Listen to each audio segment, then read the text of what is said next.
Dans ce nouveau chapitre, nous allons parler des marges extérieures et des marges intérieures, qu'on appelle ici en CSS les margins et les paddings. Pour mieux comprendre cela, nous allons créer une boîte autour de la balise div qui est ici et aussi autour de la balise UL. Maintenant, nous allons cibler la balise div. Nous allons cibler la balise div dans notre feuille de, dans notre feuille de style CSS ici. Et la balise div ici qui est notre sélecteur, nous allons lui donner une propriété de taille avec la propriété width, par exemple, une valeur de 700 pixels. Et puis, on va lui donner une hauteur qui s'utilise avec la propriété height. On va lui donner 300 pixels. On va lui donner 300 pixels. Ensuite, on va lui donner une couleur d'arrière-plan qui est le background color. Une couleur d'arrière-plan avec cette couleur. On va utiliser la couleur bisque ici. Voilà.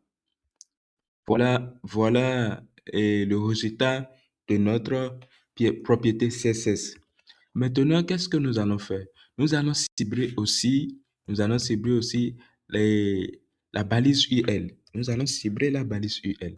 Voilà la balise UL ici, avec une taille de 400 pixels, avec une taille de 400 pixels,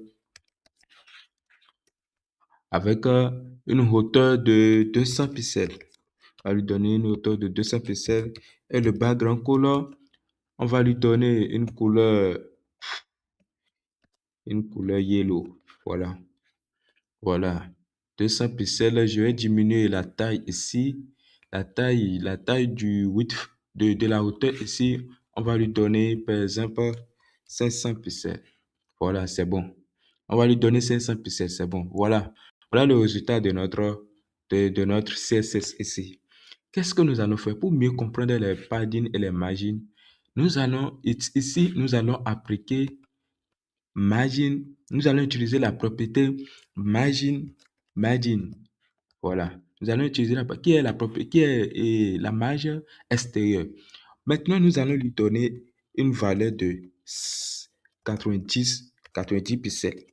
Regardez ici, une valeur de 90 pixels. Regardez ce qui se passe.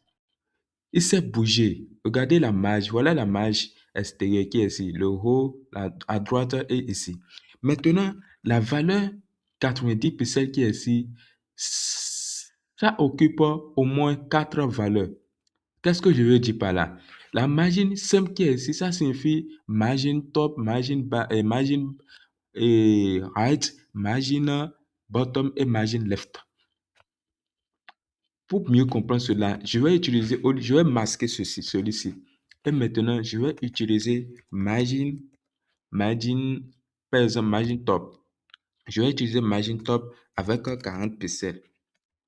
Je vais utiliser margin et height. Je vais utiliser margin height avec 50 pixels.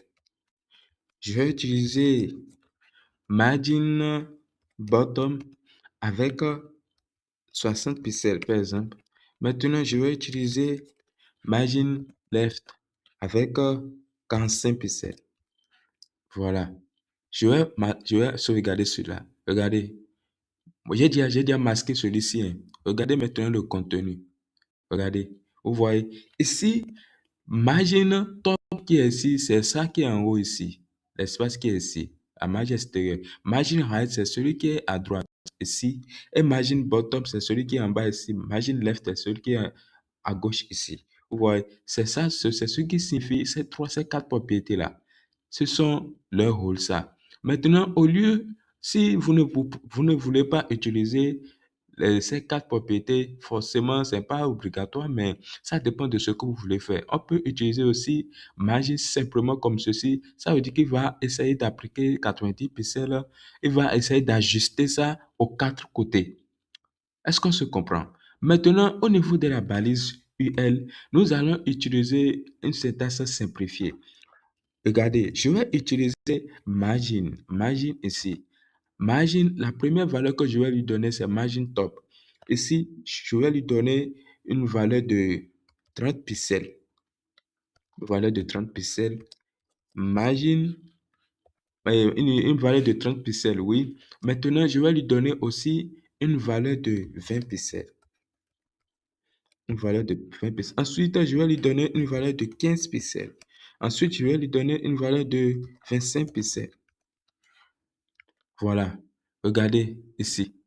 Regardez ici. Est-ce que vous avez constaté quelque chose? Ici, la boîte de la balise UL ici aussi s'est déplacée un peu. Margin, margin, margin avec la valeur 30 pixels qui est ici, c'est margin top, ici en haut. Il va se déplacer de 30 pixels. Ici, 20 pixels, c'est celui d'à droite. Margin right. Et margin bottom qui est en bas, qui est le 15 pixels. Et le 25 pixels, c'est margin left ici. Voilà la syntaxe simplifiée. Au lieu d'utiliser ces quatre propriétés-là, vous pouvez utiliser une seule ligne de code avec les quatre valeurs. Vous voyez? Donc, ici, c'est la même chose au niveau des padding aussi. Padding qui est la marge intérieure. Nous allons utiliser padding aussi. Nous allons appliquer cela à la balise div.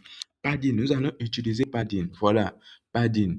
Je vais utiliser padding, padding, padding et top. Regardez, je vais utiliser padding top avec 20 pixels. Je vais utiliser padding, je vais utiliser padding right avec 20 pixels aussi. Je vais utiliser padding, padding bottom aussi avec 25 pixels. Je vais utiliser padding, padding left aussi avec 15 pixels. Avec 15 pixels. Regardez ici, regardez la version initiale de de notre boîte div qui est ici. Maintenant, je vais sauvegarder ici le code. Regardez, je vais sauvegarder le code. Regardez, regardez, je vais défiler vers le haut. Vous voyez? Regardez, ici, le contenu de la boîte du div, ici, s'est déplacé un peu. Il y a plus d'espace. Si vous n'avez pas bien et, constaté le résultat ici, je vais augmenter ici les pixels du padding top ici. Je vais le mettre à 50. À 50. Vous voyez, non? Maintenant, je pense que vous avez constaté quelque chose ici. Ici, l'espace intérieur ici, il y a plus d'espace intérieur que l'autre. Voilà. Voilà ce que ça signifie. Il y a plus d'espace intérieur au niveau du haut des quatre côtés. Vous voyez? Donc, c'est la même chose au niveau des paddings. Nous allons appliquer aussi les paddings, ici la marge intérieure, l'espace intérieur aussi au niveau de la balise UL. Nous allons utiliser padding aussi, padding qui est la syntaxe simplifiée. Nous allons utiliser padding avec 35 pixels. Nous allons utiliser 35 pixels au niveau des quatre côtés. Nous allons utiliser 35 pixels au niveau des quatre côtés. 35 pixels, 35 pixels. Voilà. Voilà. Voilà maintenant. Ceci, c'est bien visible. Ceci, c'est bien visible avec la balise UL. Regardez le contenu. Regardez le contenu avec les espaces qui sont ici. Vous voyez? Donc, c'est comme ça on utilise les paddings et les margins en CSS pour, pour gérer les espaces intérieurs et les espaces extérieurs. Donc, je pense que vous avez bien compris ce coup parce que c'est important ce coup, mais avec un peu d'entraînement, vous allez bien comprendre tout ce qu'il faut.